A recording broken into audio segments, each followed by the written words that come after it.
Theme রয়েছে? আমাদের পুজোর থিম এবার কাশ্মীরের যে অমরনাথ আছে, অনন্তনাগের, সে অমরনাথ আমাদের এবার থিম পুজোর। আর মাত্র হাতে গোনা কয়েকটি দিনের অপেক্ষা, তারপরই বাপের বাড়ি আসবে নুমা। ঘরের মেয়েকে নিয়ে আনন্দে মেতে উঠবেন সবাই। শারদোৎসব তো শুধু দেবীর আরাধনায় নয়, এ যেন সাধারণ বাঙালি ঘরের মেয়ের বাপের বাড়ি ফেরা। তাই শারদোৎসবকে ঘিরে আলাদা উন্মাদনা দেখা যায় সর্বত্রই। দেবী বরণে কোনো রকম ফাঁকি রাখতে চাইছে না পুজো কমিটিগুলি। সদর চোপড়ায় তৈরি করা হচ্ছে তুষার তীর্থ অমরনাথ। এই বছর 50তম বর্ষে পদার্পণ করল রয়্যাল স্পোর্টিং ক্লাবের পরিচালনায় চোপড়া থানাপাড়া সার্বজনীন দুর্গাপুজো কমিটি। পুজোর প্রস্তুতি তুঙ্গে। দুর্গম অমরনাথের আদলে তৈরি হয়েছে মণ্ডপ, যা দেখার জন্যে অধীর আগ্রহে অপেক্ষা করছে চোপড়াবাসী। বিভিন্ন কারণে যাদের এখনও অমরনাথ দর্শন করতে যাওয়া হয়ে ওঠেনি, তারা দুধের স্বাদ ঘোলে মিটিয়ে নিতে পারেন। তীর্থ করতে এবার তাদের অমরনাথ অবধি যাত্রা করার দরকার পড়বে না। উত্তর দিনাজপুর জেলার ইসলামপুর মহকুমার চোপড়া ব্লকের সদরে দেখতে পারবেন অমরনাথের গুহা। শ্রীনগর থেকে 141 কিলোমিটার দূরে 12,756 ফুট উচ্চতায় অবস্থিত সেই গুহার আদলেই এবার তাদের মণ্ডপ। অমরনাথ গুহা একটি হিন্দু তীর্থক্ষেত্র যা ভারতের জম্মু ও কাশ্মীরে অবস্থিত। এটি একটি শৈব তীর্থ। গুহাটি পাহাড় ঘেরা, আর এই পাহাড়গুলি সাদা তুষারে আবৃত থাকে বছরের অনেক মাস ধরে। রয়্যাল স্পোর্টিং ক্লাবের পরিচালনায় চোপড়া থানাপাড়া সার্বজনীন দুর্গাপুজো কমিটির সুবর্ণ জয়ন্তী উপলক্ষে এবারের বিশেষ থিম অমরনাথ ধাম। এখানে চতুর্থীতেই পুজো শুরু হবে।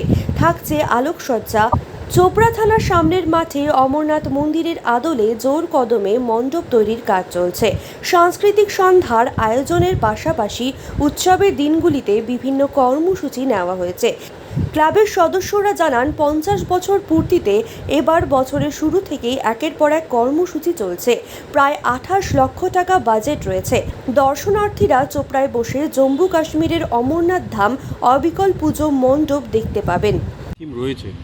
আমাদের পুজোর থিম এবার কাশ্মীরের যে অমরনাথ আছে, অনন্তনাগের, সে অমরনাথ আমাদের এবার থিম পুজোর। বাজেট বলতে দেখুন, শিল্পীর তো কোনো মূল্য হয় না, কিন্তু যদিও আমাদের সব মিলিয়ে খরচা এই 25-30 লাখের মতন পড়তেছে। হ্যাঁ, পুজোর সময় আকর্ষণ থাকবে, বিশেষ আকর্ষণ থাকবে। আমাদের পুজো উদ্বোধন হবে হচ্ছে একটি কালচারাল প্রোগ্রাম দিয়ে বাচ্চাদেরকে নিয়ে। তারপর বিভিন্ন অনুষ্ঠান আছে, আর আমাদের পুজোর পিছনে মেলাও একটা বসানোর একটা পরিকল্পনা হয়েছে। তো সারা পুজো বিজয় দশমী অবধি একটা পরিকল্পনা আছে, যাতে একটা ভালো একটা অনুষ্ঠান করে সমাপ্তি করা যায়। অমরনাথ থিম বানানোর চিন্তাধারা হলো হচ্ছে আমরা মানুষকে একটা কিছু একটা হচ্ছে বড় একটা যেটা হচ্ছে চোখে লাগে এরকম একটা কিছু দিতে যাচ্ছি। তো ওই অনেক বিষয় নিয়ে আলোচনা করার পর আমাদের মনে হলো যে অমরনাথটা হলে ভালো হবে। কিছু দেখার আছে আর অনেক কিছু জানার আছে এই বিষয়ে।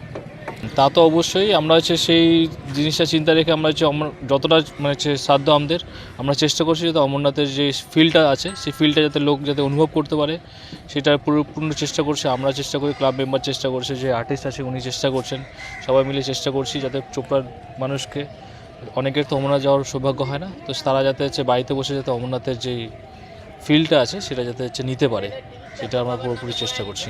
আমাদের ডেকোরেটর বলতে আমরা 2 জায়গার ডেকোরেটর আছে, মেনলি কুচবিহারের দিকে আছে একজন, আর আরেকজন কলকাতার সাথে, সবাই মিলে এক জায়গায় কাজ করে জিনিসটা করছি।